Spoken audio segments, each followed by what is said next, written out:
Hey gang, this is Spiffy Guy, and based on some of the weather that's coming in up in the north, places like Montana and Maine getting snow, winter is definitely on the way, and that means that I need to reassess my water treatment. Now, I've been using the Sawyer 3-in-1 here without issues. This is a great little filter. It's really light, but like most filters, if it freezes, you can break the little tubes on the inside and pretty much ruin the thing. So I decided that I needed to get a pot. I needed to retire that for the season and get a pot to basically boil, because I don't really like using chemicals. So I wanted to get a 2-quart pot, and so I picked this one up here at REI for about 15 bucks or so. This is the Open Country. This is a 2-quart aluminum kettle. Comes with a little lid.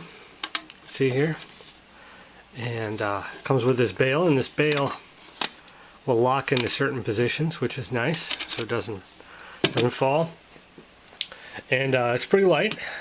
It weighs in here at 8.3 with the cardboard on.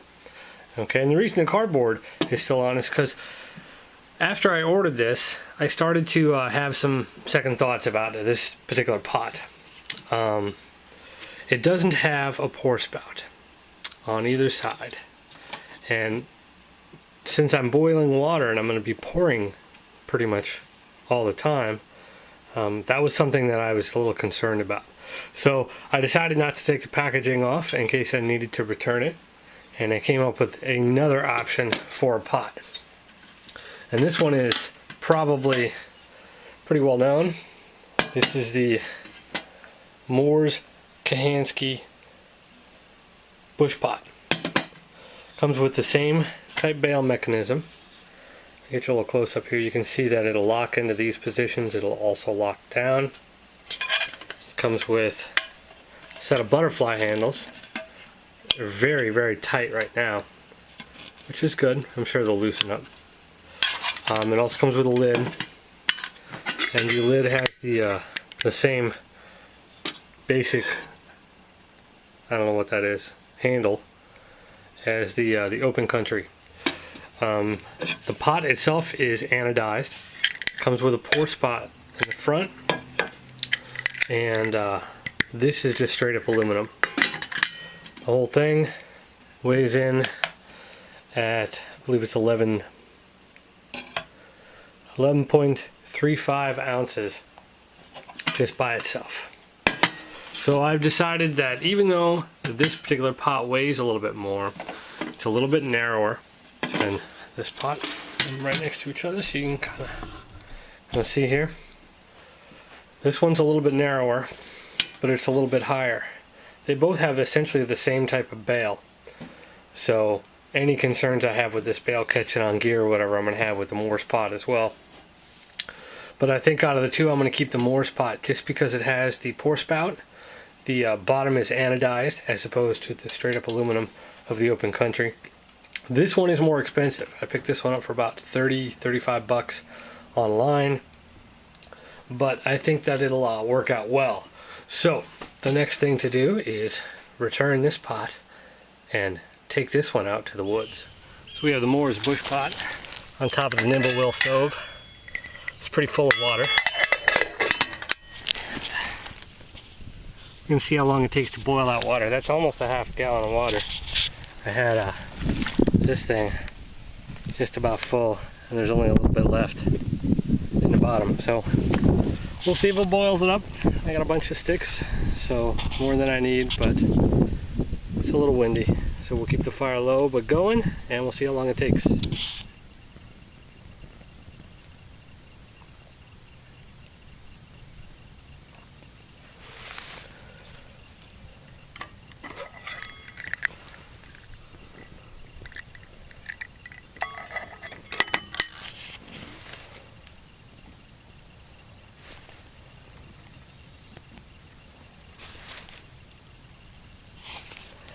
Hey guys, here we are at 30 minutes.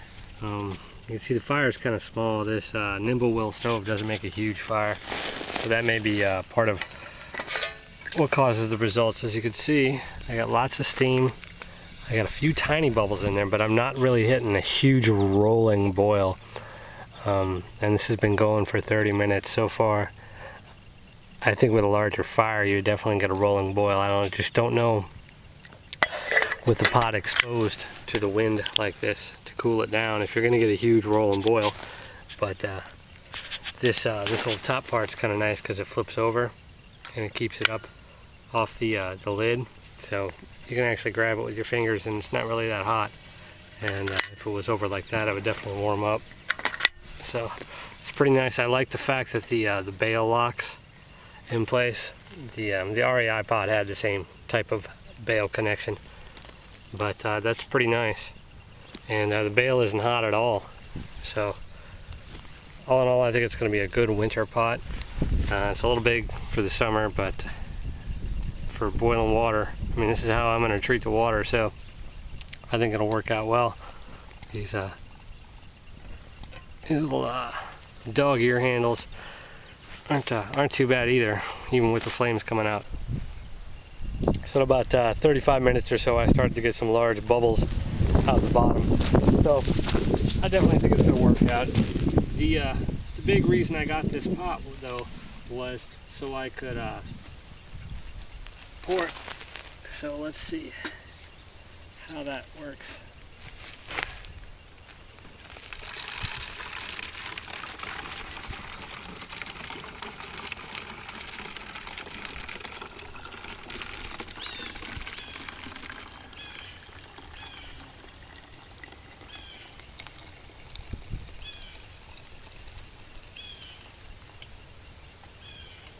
A little sloppy.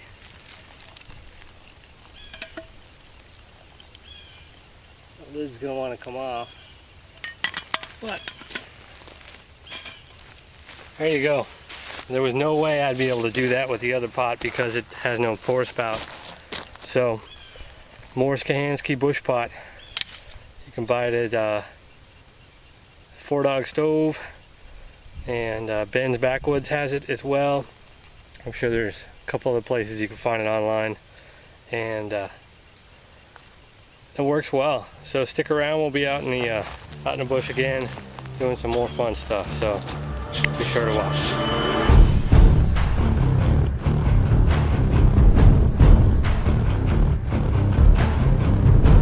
Knock, knock. Who's there? The interrupting duck. The interrupting Moo! duck. Oh, quack! Oh, damn!